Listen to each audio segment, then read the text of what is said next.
Ladies and gentlemen, we are coming back to you live from the Messenger Studios. And in studio today, I have quite a group of individuals ready to talk to you about some legislation that's going on that will impact not only Meade County, but it'll impact Hardin County and the entire state of Kentucky. Please welcome, as I bring on the show, my good friends, Josh Calloway from the 10th District. Sorry, I almost screwed it up. You got it right. And then Representative Tate from the 27th District. And somebody you may know about if you've ever read the newspaper or even seen the magazine produced for Meade County by the Messenger, Tanya Serna, and she is here today because she is the survivor to her son, who was tragically killed in 2020 from an automobile accident that was a collision from a train because the crossings were not giving the notification that you think you would get, almost like the air collision that you heard about today, and God rest their souls, the 64 passengers, pilots, and then the 3 soldiers. But anytime that a collision can be prevented, I know that in automobile safety, they talk a lot of accidents occur because of distractions. Well, this is one of those distractions we want. We want to know that there is there is a light, or there is something that is going to beep you or let you know. You know those Amber Alerts on your phones, right? They go off and you can hear your phone. You can't hear your phone any other time when your wife calls or your son calls or anything else, but you can hear that Amber Alert on your phone, and I think that's what you guys are going to get after. So I'm going to introduce Nancy, and you just kind of take us into the conversation. Well, great. Thank you very much, Steve, and thank you all, Josh Calloway, Representative Calloway, and Tanya for joining us. So in 2023, Tanya and I started talking because my children, grandchildren actually, go to school at Akron Elementary. And Tanya works there. You're a secretary for Akron Elementary. And so she's very near and dear to all the children's hearts there. And so they were very concerned about Miss Tanya. And so they came to my house one day and they were talking about Miss Tanya and how sad she was and the tragic circumstances that had occurred with her son, Hunter. And so they asked me, though, even though Tanya doesn't live in my district, because of the close relationship with her and my grandchildren, I went and introduced myself to Tanya. And I said, Tanya, please tell me what you want me to do and how I can help you. And so that's how we got started. And actually, I like to write bills. This is one of my favorite things to do as a legislator. And so part of that is you have to get in and understand the individual and know what their concerns are, know what their heart is, and then do as much research as you possibly can. So whenever, I'm going to let Tanya tell her story in just a few minutes. Okay, she's composing herself. But what she did was she turned me on to this problem that we have here in Kentucky. And so there's a document that was produced by the Federal Railroad Administration, and it's a 700-page document. And so Tanya worked and said, Nancy, I need your help, and this is what I know. I know you need to look at this documentation. So I also reached out to Congressman Brett Guthrie because there have been 6 fatalities at railroad crossings in his district alone. And so Congressman Guthrie, working with his staff, gave me some additional information. But the document that I had to look at was a 700-page document.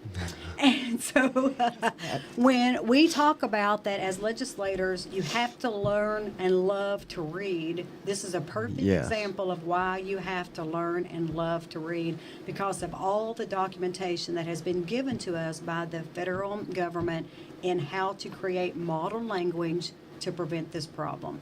All right, Ms. Tanya, are you ready to tell your story? I am. Thank you. All right, yes, ma'am. Awesome. Well, again, my name is Tanya Serna. My son, Hunter Serna, was involved on April 28, 2020 at the Craft Road crossing in Rineyville, train versus car collision. He was a passenger in the vehicle. There was no, at that time, there was nothing. There was just one crossbuck with a yield sign. There was no prior warnings or anything. And unfortunately, it was obscured by vegetation, heavy vegetation. It's during the growing season. Doesn't look like it's ever been cut. You literally could not see anything. And so, from what I've learned through the litigation with the railroad company, is that well, obviously, there's no legislation here in the state of Kentucky, and I learned through the litigation that vegetation clearance really was a big factor in this collision. Mm-hmm. It wasn't that the driver was trying to go over the railroad crossing fast speed. As a matter of fact, through my litigation process, we found out that the driver was actually slowing down because of the curves of the road. Mm-hmm. So he wasn't trying to beat the train. They were going 16 miles an hour. You just cannot. The train could not see the car. The car could not see the train. We've looked at the video cameras again through the litigation. You cannot see the car, and the train, and there was no way that the driver could see the train coming. That it was so heavy in foliage. There was actually a recreation video, wasn't there? That was kind of a simulation, or the video that was shown was it was an actual video. Okay, it was the actual video from the cameras of the train. Of the train. Gotcha. Yeah. So. I saw that, but I thought I'd seen another video as well with some simulation that would show if there was clearance or okay, yes, you clearance. are correct. That is right. I did forget about that part. Yes, there was a recreation of what it would look like without the foliage and what it did look like. Yes. Yeah. So, and you are correct on that. And there would have been, I mean, the driver would have been able to see the train had that been the case. Yeah. So, unfortunately, because my son died, some changes were made. Public Works did come out right away. They put rubble strips down. They put one of those big yellow signs to forewarn the drivers that there is a train crossing. I did not go out to that site for 4 years. I finally went out there this past May, and you still couldn't see anything. The vegetation was right back. It was still right back. Yeah. It was as bad, if not worse. It was worse, actually, yeah, because it was during growing season as well. And, we called Public Works. We contacted the railroad companies, telling them that we need this cleared. We've asked residents to report their concerns that lived in that area, but to no avail. Yeah. So eventually Public Works did come out and cut some back, but not enough to allow clear visual. One of the things that you referred to a couple times, you've talked about litigation. Yes. And the purpose of coming and talking to us necessarily isn't in order to help that litigation. No, not at all. All those cases have been resolved. Yes, they have been. Your sole purpose of talking to us is to increase public awareness. There is definitely a problem that needs to be addressed. And that was the whole thing that I learned through that process was, yes, there is a problem in Kentucky, especially because we don't have legislation. A law should be enacted. Yeah. Yeah. So one of the things that in the model language that was created by the FRA, the Federal Railroad Administration, is that this is not a problem that's unique to Kentucky. No. So in a 4-year period, there were almost 700 accidents with collisions between trains and automobiles, and 40% of them, almost 40% of them, were because of the vegetation and how the vegetation was not being maintained. Mm-hmm. So one of the things in the investigation with Tanya, I discovered that there's 34 states of the 50 states, 34 states have actually passed legislation in order to ensure that someone is responsible for maintaining that vegetation. Because through your son's accident, you discovered that in Kentucky, no one is responsible for the vegetation. That is correct. That's correct, yeah.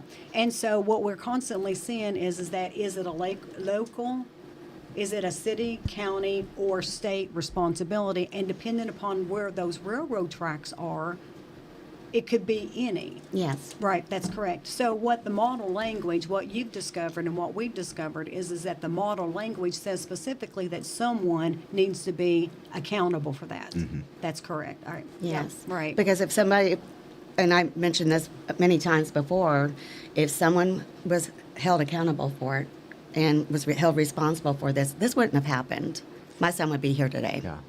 And we see this a lot in working with people, with our constituents. A lot of times there are issues that happen that are preventable, but it's always awesome for us when someone like you is willing to take something that is so tragic and something that is so bad and to go try to help other people with it, you know. And I see the emails that come from you about Hunter's purpose, but this is really a way that we can do something so that what happened to him has a purpose to it for other people, to help other people and to prevent this from happening in the future.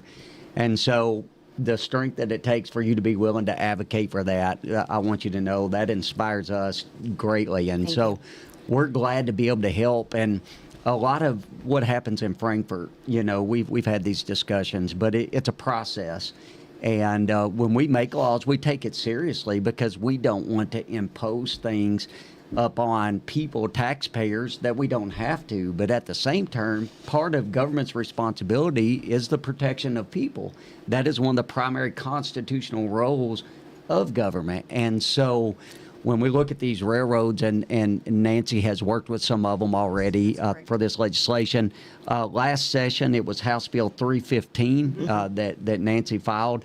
We had 18 co-sponsors on it last session, so people were interested in it.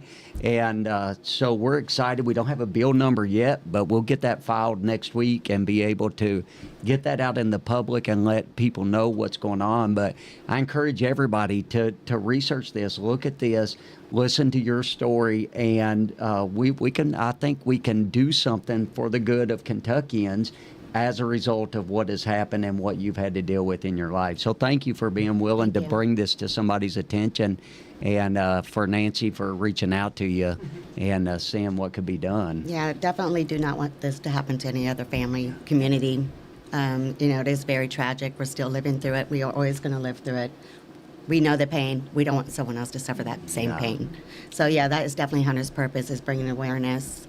It's basically bringing awareness to the community, for one, railroad safety, you know, be prepared, always expect to train, but also to hopefully, like what we're talking about, is make Kentucky see that this is an issue and it needs to be resolved. Right.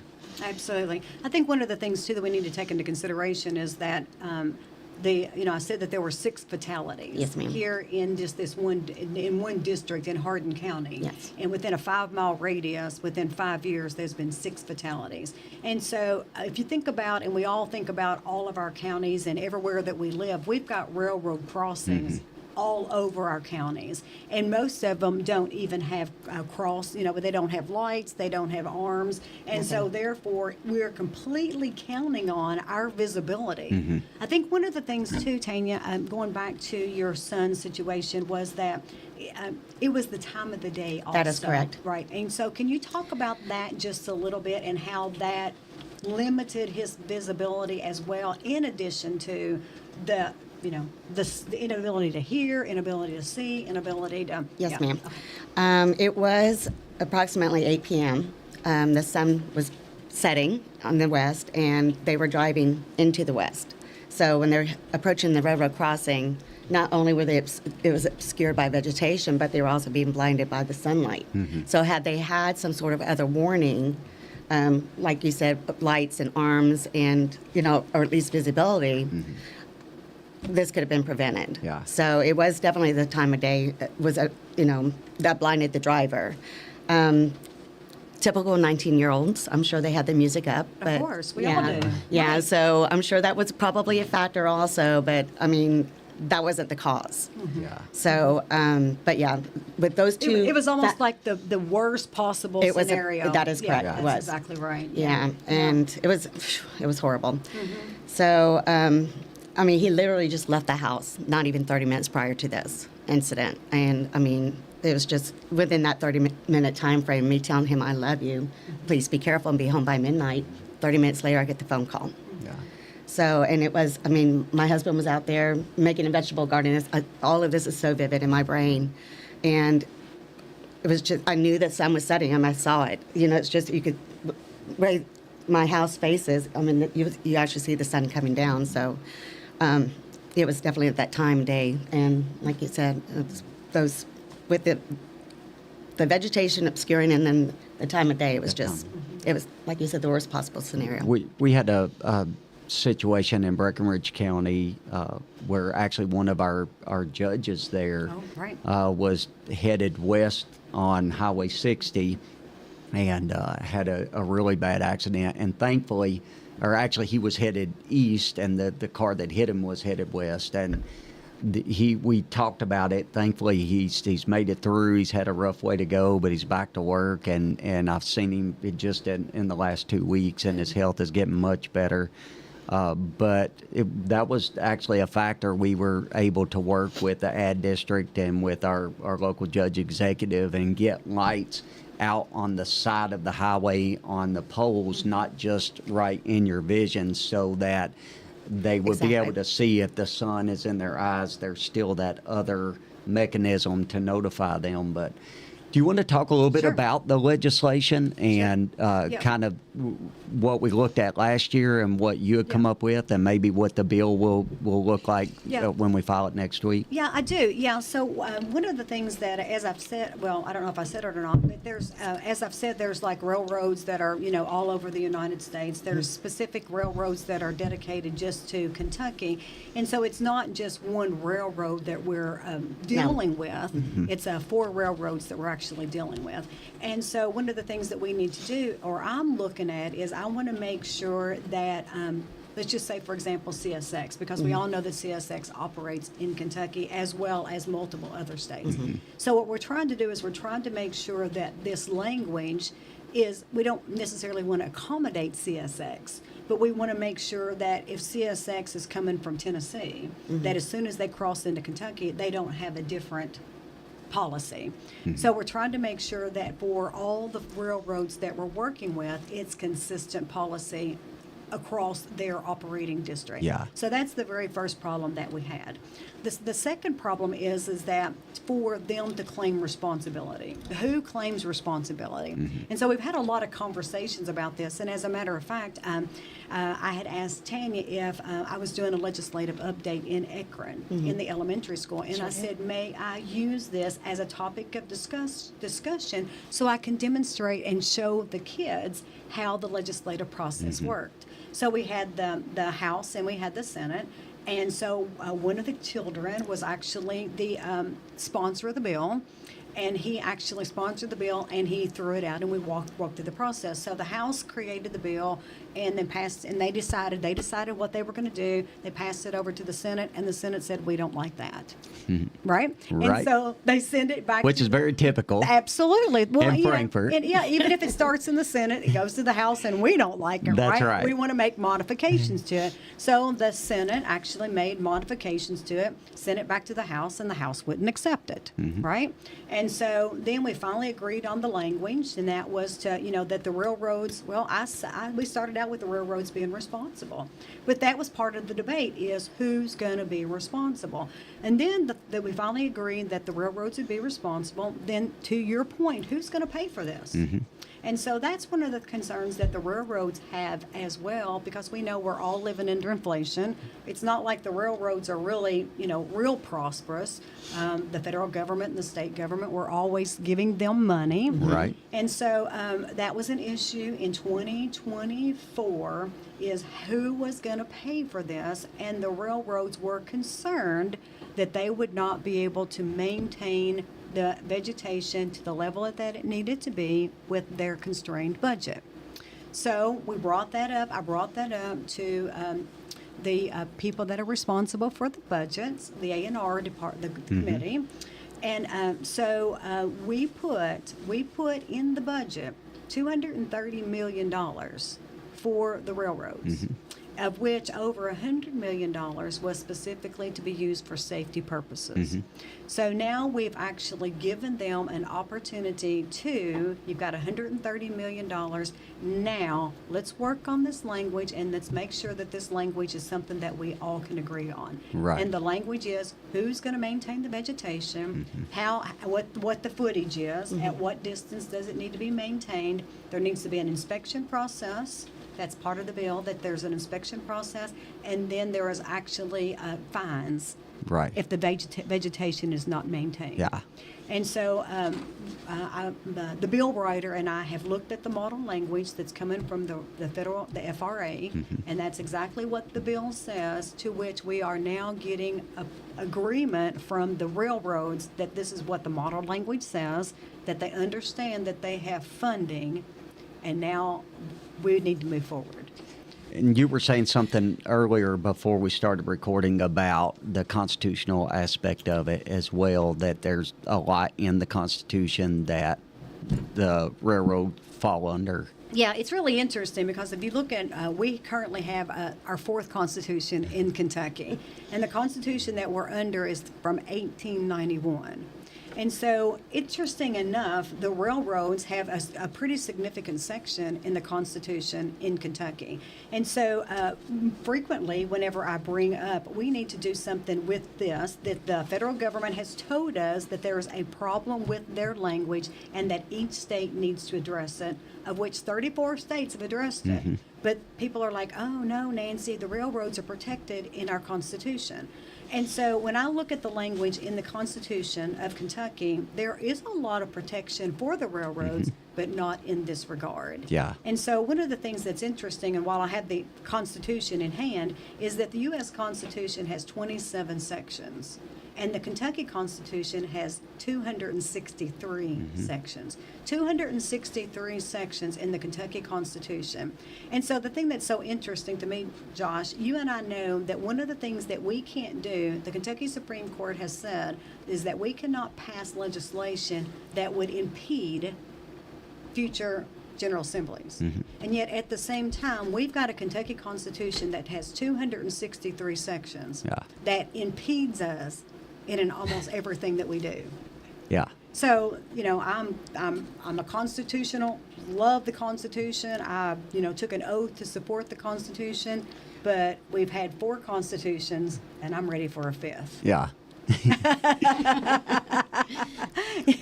One So, that gives more freedom. that gives us everybody more freedom. Yeah. Absolutely. If just like when we were talking about Constitutional Amendment number 2 that was on the ballot last year, there was references in that Constitutional Amendment number 2 that said that you couldn't vote if you were an idiot.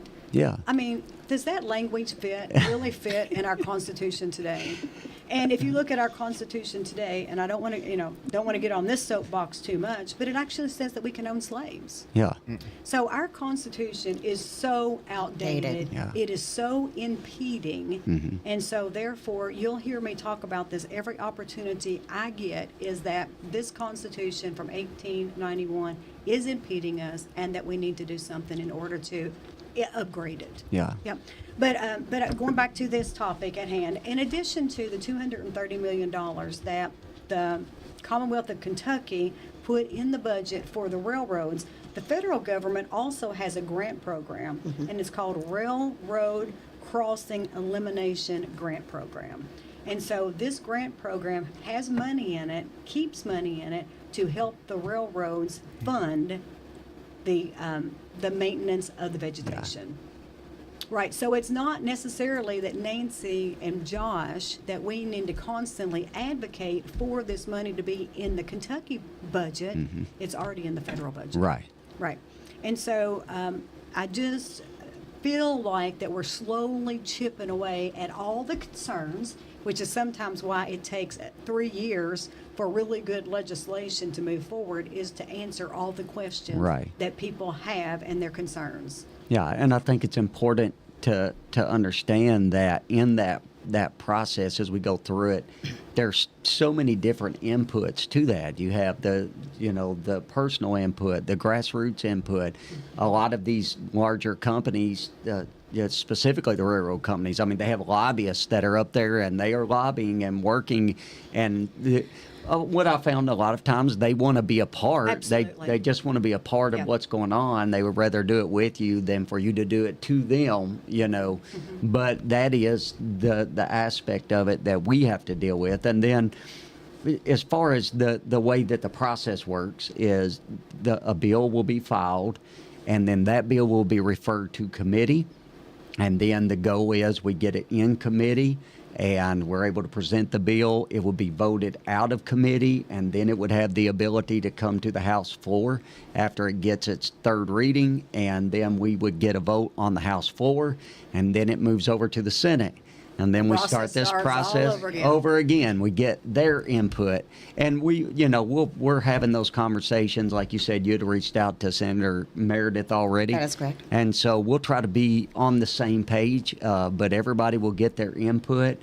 It would go through committee on the Senate side, a floor vote on the Senate side. If they do nothing to it, it heads on to the governor for signature, or he doesn't have to sign it at all, or veto. Mm-hmm. And then if they do something to it, it will come back, and then we'll have to agree to that or concur on the House side. So that's kind of how the legislative, in short, that's what the process looks like. This is a short session as well, and so we have 30 days in this session. There's 60 days in even years, 30 days in odd years, and so 30-day session, a lot that's going on. It'll be a whirlwind, but we're excited to be able to work on this, and excited that you want to be engaged and involved in it. There's no better way to make legislation than for people in the district to actually come with an idea, come with a solution, and then work it through the process. And we need more of that. We definitely need more of that. Yeah, and it was really interesting. So I think it was last summer, Tanya and I actually sat down with one of the railroads. Yes. And we made sure that they were aware that our purpose of doing this was not to make them look bad. It That is correct. Absolutely not to make anybody look like the bad guy. It is just to make sure that we can avoid this situation in the future. And that is correct, yes. And I mean, we really did have a very nice conversation, and we talked about some suggestions. Even if we can't have lights, maybe instead of having yield signs, put stop signs. The CEO of that railroad company was very let's go ahead and do this process. Yeah. And of course, I probably need to reach out to him again and say, hey, by the way. Mm-hmm. But so we did have a very nice conversation with the railroad company, and we bounced ideas from each other, and they were very sympathetic, and you could tell that they were very sympathetic. So, like you said, it's not a fault; it's just an issue that needs to be addressed. Yeah.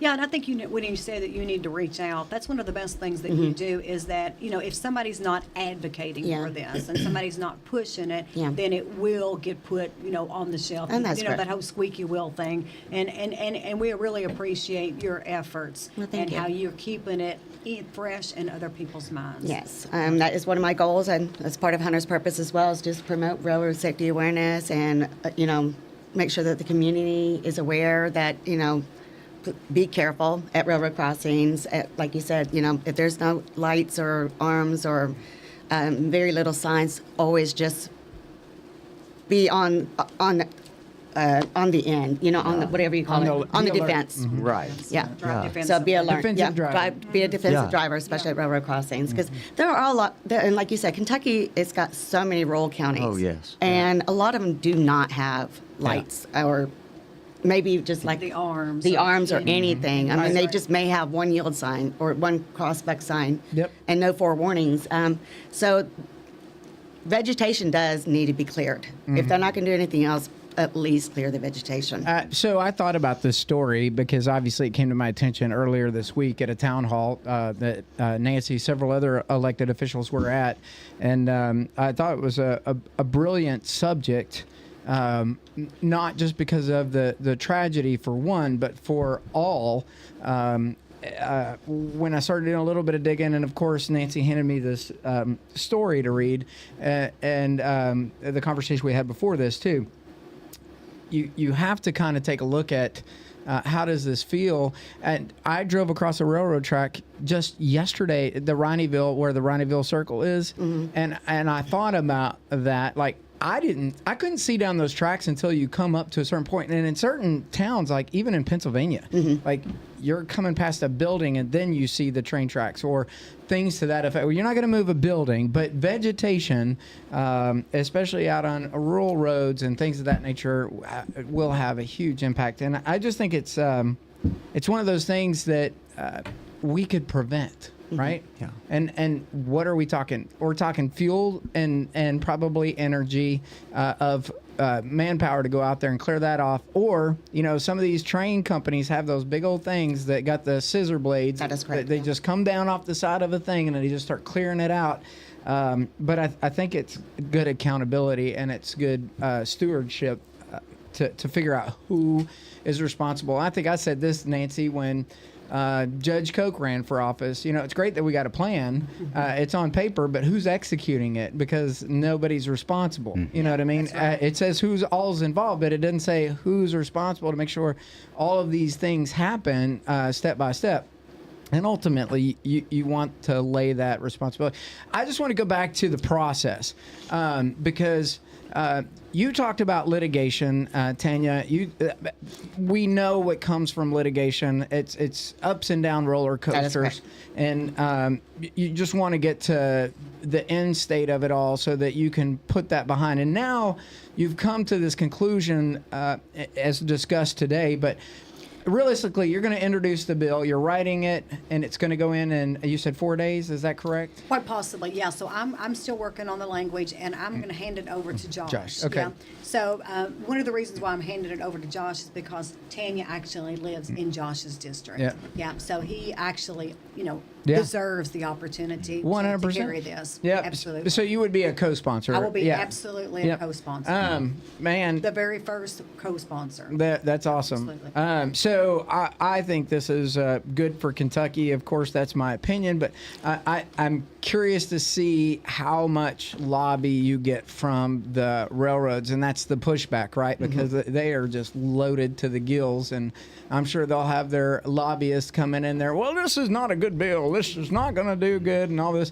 And so, I want to know that process. Yeah. Because you're going to lay this on the table. I bet they're already probably stirring in their pots, especially when this goes viral today, right? Well, but Steve, that's part of the process, though. Yeah. So I introduced the bill last year, and so as much research as we had done, and working with Congressman Guthrie, as much research as we had done, I filed the bill. Yep. And so we started advocating for it. We got Right. 18 sponsors. With, Sure. I mean, we're not saying we didn't put a lot of process into it, but we put a lot of work into it because we did. Yeah. I sent out a huge document. Then Josh and I started pushing it. Tanya started pushing it.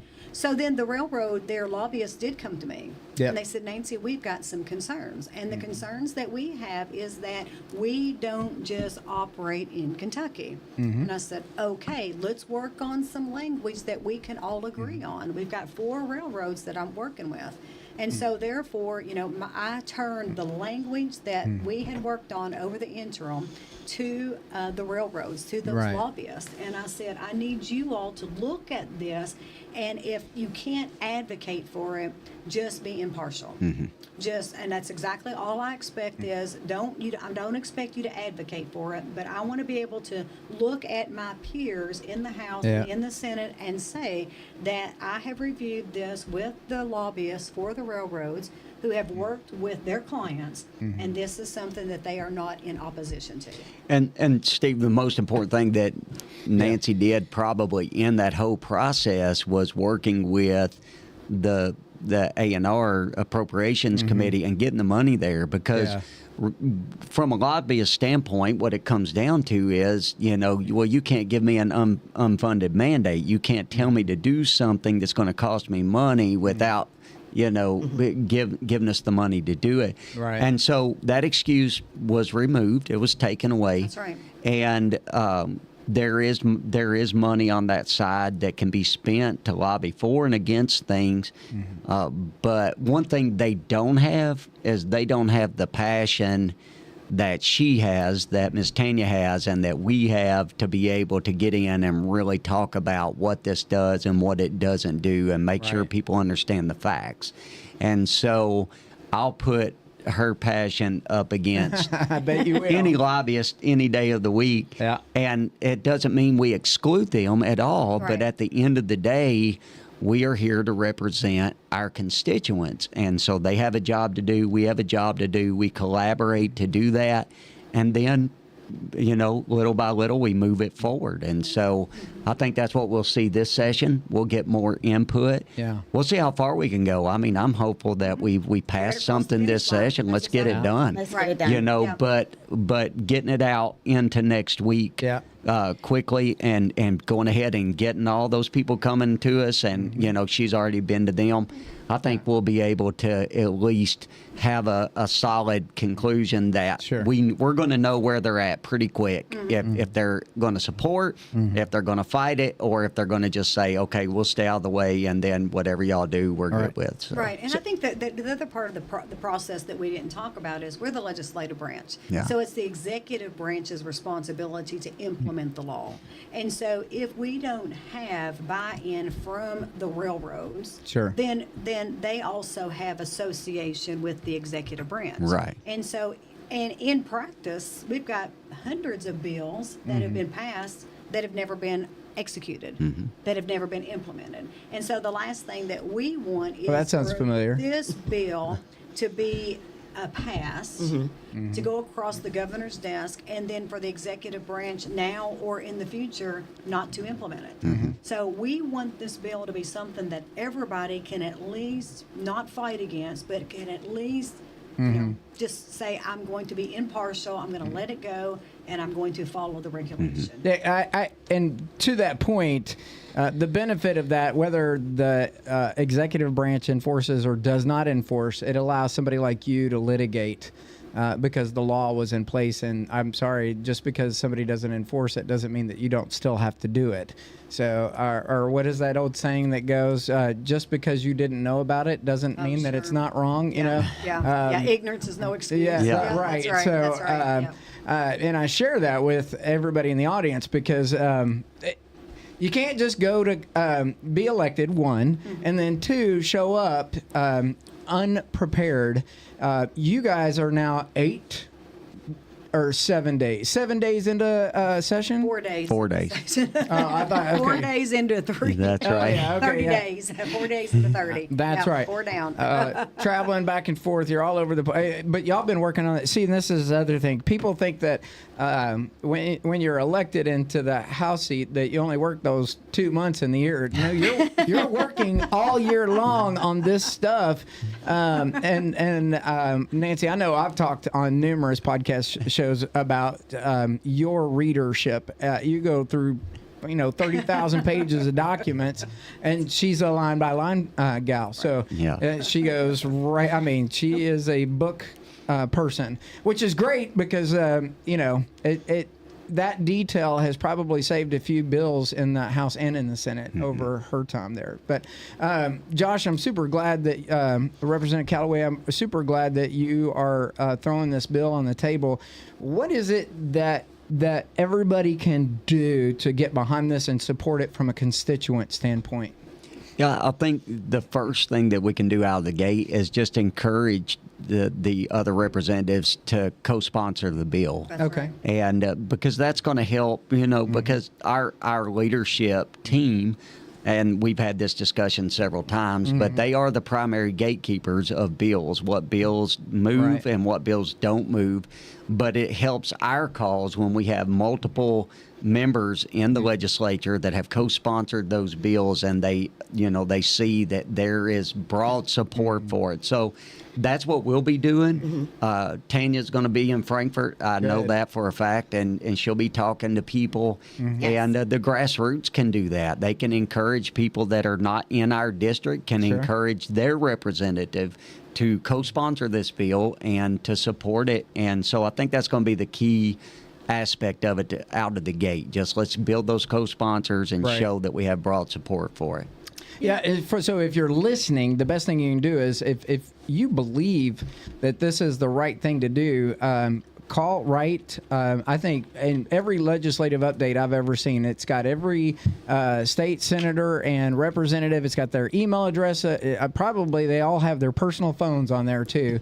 I know you do yours, Nancy, on there, and people can call or call your offices, and they're pretty quick on the turnaround. So. Yeah, I think one of the things too that Josh and I'll do in the future is we'll actually, you can follow our Facebook pages. We, put out, I'll be using the Messenger to communicate this as well. So that Sure. will be very beneficial. The Messenger is also put in newsstands in Breckenridge County. So that information will be available there as well. And Josh and I will be sending out Reader's Digest versions. I'll give him my notes and he can send those out Yeah. to our peers. And we can just work really hard at this. Very good. Yep. So, Tanya, final note. What thoughts do you want to give to parents? Wow. Okay. So, Sorry, I didn't. no, that's okay. One of the reasons why Stephen is asking that is because he's got 3 young children. I do. Okay. Yeah, Yeah. very young children. How do I- Just it's really sad to say this, but put yourself in my position as a mom that lost my son. Yeah. And because of a situation that could have been prevented. So something I did last year when Representative Tate introduced the House Bill 315, I encouraged everyone to call their legislators and call numerous times and keep pushing and keep telling them that this is something that needs to be done. So that's something else I'm going to be doing again this year. But I'm trying for Hunter's. Like I said when he died, I don't want his name to die in vain. Yeah. Hunter's purpose. I want to let people know that changes have to be made. Put themselves in my situation. What would you be doing right now? Would you be fighting? Would you want this change to be made? Yeah. So if they can think that way and see, yes, this is something that needs to be done, call your legislator branches, your representatives, your senators, Yeah. and tell them that you want this bill to be passed. Very good. One of the things, Steve, I want to add Yeah. too. So Tanya, also, I know that Wave 3 has actually covered That is this, correct. as well as WDRB. No, it was Wave 3. I Shout have reached out to WHS 11 as well. Okay. Just heard from him today. So, once I Good. know what the bill number is, I think that there's going to be some follow-up media as far as that too. Well, and I'm excited to be at the tip of the spear of this, and thank you so much. Thank you for having me. I want to summarize what you just said. What would you do if it was your kid? Would you be still sitting on the couch and wondering what if, or would you get involved in something that you could make a difference? And I just want to give another, just a little core steer and not take away from the tone, but traffic lights, Meade County. I'm going to tell you right now, based on the town hall that was a gathering this week that went to discuss farmers, some of the traffic safety, this is a safety concern. It is the responsibility of all to A, don't speed, B, which not part of this situation, but B, it's also to obey traffic lights, stop signs on the sides of school buses, and all of these things, because our children are precious. They are. Our families in Meade County and surrounding and Kentucky are precious. Our nation is precious. And there's things that we can do to prevent a lot of this if we would just take the time to put your phone down and or pay attention. And when we have these safety issues, I just want to thank our legislators, not just the ones that are in here today, but the ability to bring safety awareness to our federal government officials, Brett Guthrie, Mitch McConnell, Rand Paul, because a lot of this safety issues has moved and leveraged its way to the top to help with some of our roadways here in Meade County. And I know that we've got a good team that's fighting right now for a lot of things. And I hope that if you don't want to take the time to read a newspaper from cover to cover, that at least you'll take the time to hear what is actually being done, and don't take an 8-second soundbite from somebody until you've actually listened to the people. They're here today, and they're available at any time to communicate directly with you and clear up any confusion that you could get from an 8-second soundbite. Don't believe it. Or Yeah. even 30 seconds on a television show commercial. Oftentimes, if it's steered by opinion, then you don't get all the information. So pay attention to the words, the bottom line. We're going to be covering a lot more stuff about. There's 239 now. This will probably be, 240? I'm sure there'll be a Yeah. 1,000. There'll be a bunch of bills filed in the next week, I'm confident. Absolutely. But only one of them will be associated with Hunter's That's name. correct. Yeah. And and That's right. his name is going to continue going forward, and Absolutely. a lot of people are going to be saying his name over the next little while. So Outstanding. I think it's great. Absolutely. Well, any final thoughts from Representative Tate and Representative Calloway before we close out this session? Well, I appreciate you having me on, Thank you. Tanya. This is actually the first time we've met in Yes. person. We've talked on the phone, and I know you're very passionate about this issue. Nancy's been very passionate about this issue, and so I'm honored to be a part of it, and we will do whatever we can to see it move forward. And we think about you often and pray for you and your family, and I know God will keep seeing you forward. Thank you so much. Thank you all for Thank having you. me here. Absolutely. Thank you. Thank you. And Tanya, thank you for putting up the good fight, because without your persistence, I don't believe that we would be where we are now in this discussion. So thank you. So I'm talking to you out there in Messenger land. Pay attention. Well, Slow down. Yeah, and I just want to point out too, I highly appreciate this, but I want to again go back and talk about my grandchildren and how they advocated for you. Yes. And that's how frequently we find out through our children and our grandchildren how important things are. That's Absolutely. awesome. That's as grassroots as it gets That's right exactly there. right. That's right. Absolutely. So thank you. Thank you. I think that, thank you, well said, and I'm sorry if I cut that off. I think that it's time for us to slow down and pay attention and get involved. Folks, if I could tell you every day from the Messenger the reason why I'm involved in this right here, it's so that you will take the time to be more informed and read. We have a 30%, I think we're 30% in our schools right now across Kentucky, and it's because we don't take the time to read information. We're only soundbiting.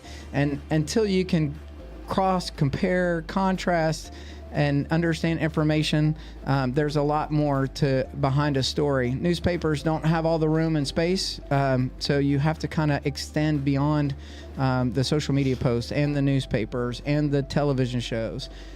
So make a difference.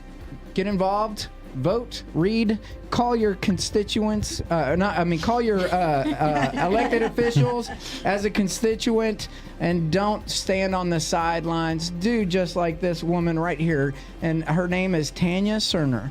If you don't remember anything, you're going to remember that name, and you're going to remember Hunter's name, because that's what the bill's going to be named. All right. Thank Guys, you. have a great night. Thank you.